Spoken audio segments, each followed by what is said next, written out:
ઈશ્વરાશ્રમ માંડાય મધ્યે પરમ પૂજ્ય મહાત્મા ગાંધીજીનો ઇતિહાસ આપણા વચ્ચે મંગળાવાનો આજે અવસર મળ્યો. એ અવસરે આપણા મહેમાન તરીકે મહાત્મા ગાંધીજીના પ્રપૌત્રી, પાંચમી પેઢીના એટલે પ્રપૌત્રી કહી શકી, તો એ આપણા આંગણે પધાર્યા છે.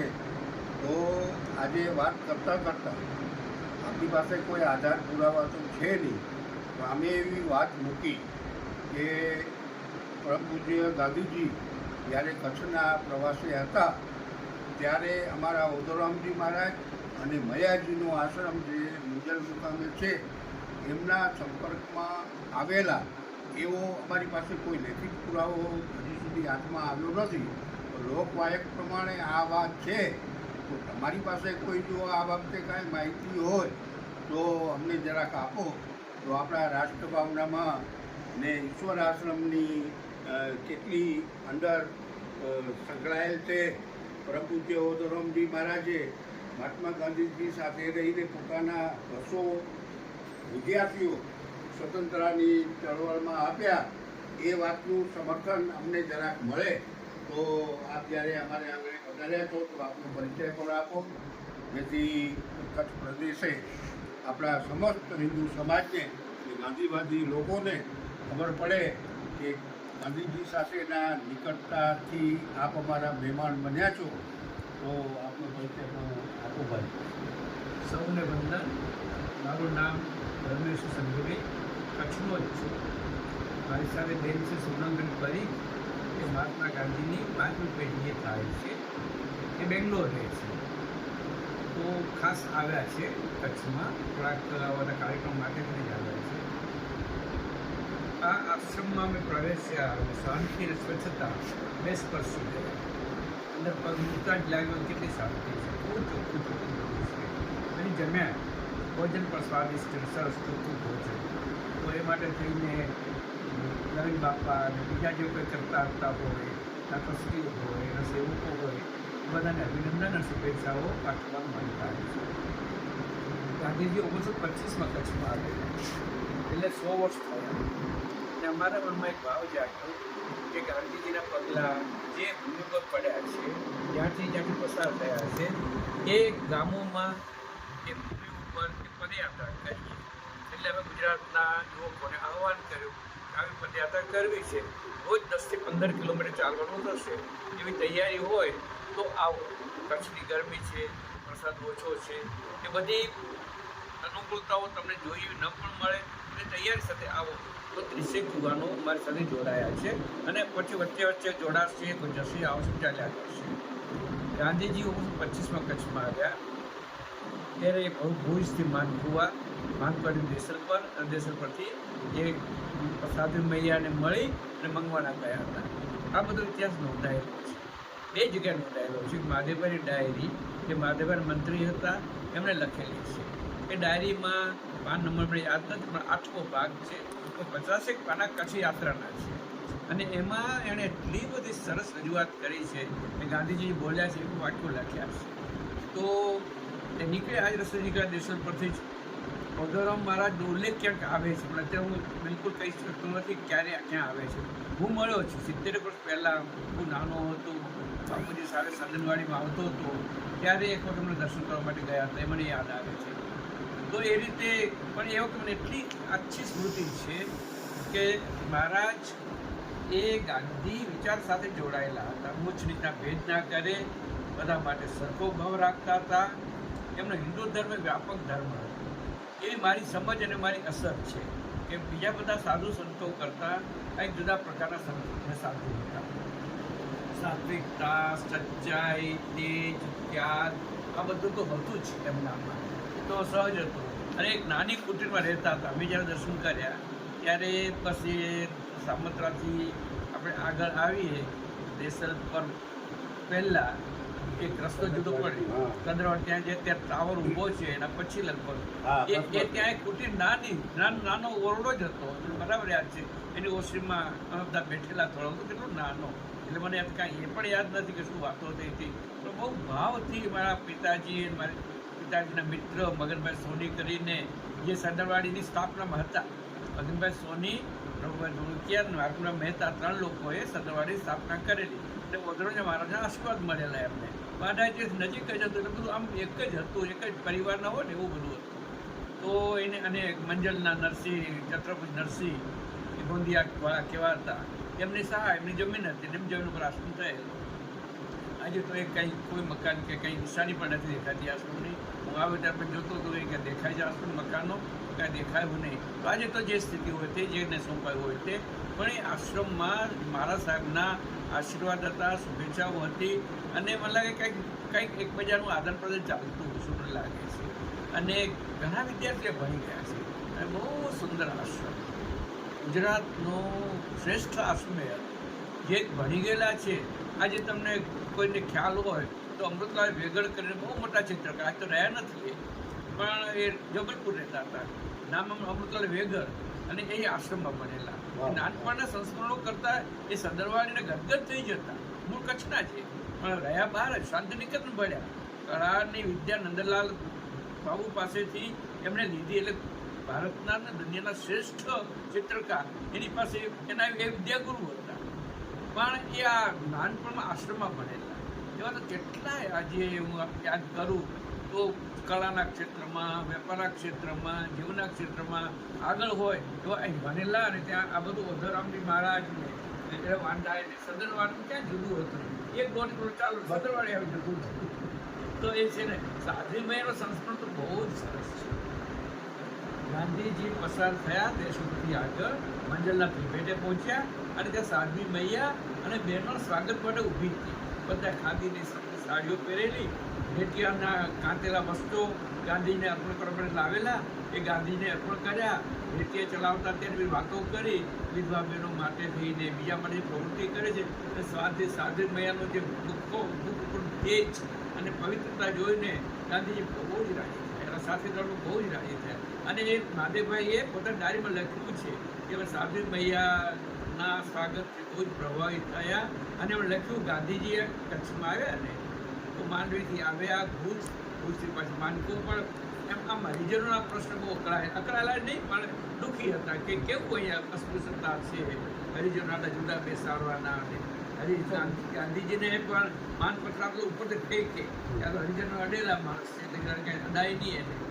તો અહીંયા સાધુમય મળીને બહુ જ રાજી થયા, એટલે વાતો બહુ જ રાજી થયા. એ જઈ શક્યા નહીં આશ્રમમાં, કારણ કે સમય નહોતો એમની પાસે એ વખતે. પણ એ બધાને મળીને એક વાક્ય ઉચ્ચાર્યું, ઇતિહાસમાં નોંધાયેલું છે, બાજુ ડાયરીમાં પણ છે. પ્રભુદાસ ધોળકિયાએ પોતાની અહેવાલ લખ્યો છે એ વખતે, એમાં પણ લખેલું છે. અને ગાંધીજીના મોઢે નીકળેલું વાક્ય છે કે કચ્છમાં બધું સૂકું નથી, અને તો લીલું પણ છે. એટલે એક રાજીપો સાધ્વી મૈયાને મળ્યા પછી એમણે વ્યક્ત કર્યો છે. આટલું તો મને બરાબર યાદ છે, મેં વાંચેલું છે. અને મેં એક ચોપડી પણ હમણાં તૈયાર કરી છે, કદાચ હમણાં જો હશે તો આપી દઈશ. એ છે ગાંધીજી કચ્છમાં ગાંધીજી કરીને, ગાંધી કચ્છમાં આવે ત્યારે જે કંઈ વ્યાખ્યાનો આપ્યા, જે થયું એ બધાની કિસ્સામાં છે માહિતી, એમાં પણ આ વાક્ય આવે જ છે. તો બસ બહુ વિગતે વાત નથી કરતો, પણ ગાંધીજી સાથે આપણે જોડાયેલા છીએ. ભલે જે કાંઈ જગ્યા હોય ને જે કાંઈ કરતા હોય, પણ મૂળ વિચારધારા મારા સાહેબની અને ગાંધીજીની એમાં ઘણી બધી એકતા હતી, એવું મને પોતાને લાગે છે. સૌને ખૂબ પ્રણામ, વંદન.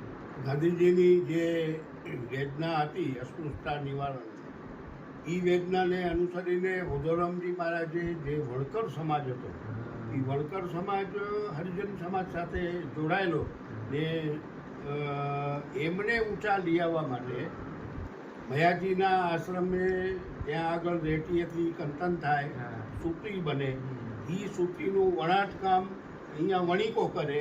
આવી બધી વિચારસરણી આજથી વિચારતા કરો 100 વર્ષ પહેલા, 70 વર્ષ પહેલા આધારે વાત કરું. ગાંધીજી આવ્યા, ખાદી ભેટ આપી, વણકરોની વાત થઈ ગઈ.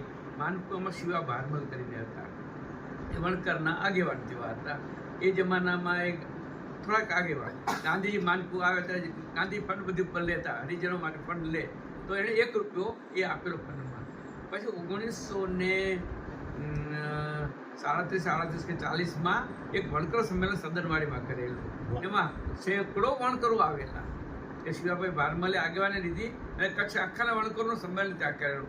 અને અમારા મનમાં પણ આ વર્ષે છે કે ગાંધીની આ શતાબ્દી વખતે પણ એક વણકર સંમેલન કરીશું એવું છે મનમાં. વણકર સંમેલનનું આયોજન કરો તો ઈશ્વર આશ્રમ મધ્ય જ કરજો. વાહ વાહ, બહુ કારણ કે સરસ. ઈશ્વર આશ્રમથી જ એને આ પ્રેરણા બધી મળે છે. નિવારણનો રસ્તો મળ્યો. બહુ સરસ, બહુ સરસ. અહીંયા જ કરજો. વેલકમ અને તમને. નવીનભાઈ બીજું તમને કહું કે અમે નીલપર રહું છું હમ. રાપર તાલુકામાં હમ. અને ત્યાં અમે એક ચિરંતન ગાંધી વિદ્યા કેન્દ્ર ચલાવીએ છીએ. અચ્છા. હા, અને એમાં શિબિરો બહુ કરી છે. હમણાં જ મેં 1517 એક યુવાનો શિબિર કર્યું. ગુજરાતભરના યુવાનો આવેલા, સોનલબેન પણ હતા અને બીજા બધા મોટા લેખિકાઓ અને સર્જકો આવેલા. તો મને ક્યારેક એવું થાય કે આ શિબિર અહીં પણ કરાય યુવાનો, અહીંની અનુકૂળતા હોય પ્રમાણે 3 કે 4 દિવસ શિબિર કરીએ. હા, કરો. આવી સરસ વ્યવસ્થા છે અહીંયા. 100% કરાય. તો રાષ્ટ્ર ઉત્થાન માટે એ જો આપણું હા, પોસ્ટ ઓફિસ- ઓદોરામજી મહારાજે પોતાના 300ની પ્રથમ બેચ હતી વિદ્યાર્થીઓની, હા, હા. એનામાંથી 200 વિદ્યાર્થીઓ મહાત્મા ગાંધીને હા, અર્પણ હા. કરેલા. એટલે આખું આવો ગ્રુપો બધા ચલાવતા ઇતિહાસ જ ને. અહીંયાના છે. કેટલું સરસ આમ સુવર્ણ પૃષ્ઠો છે બધા આપણે. સુવર્ણ. ને ઓદોરામજી મહારાજે સમાજોના સમાજો હા. જે મુસ્લિમી તરફ જઈ રહ્યા હતા હા.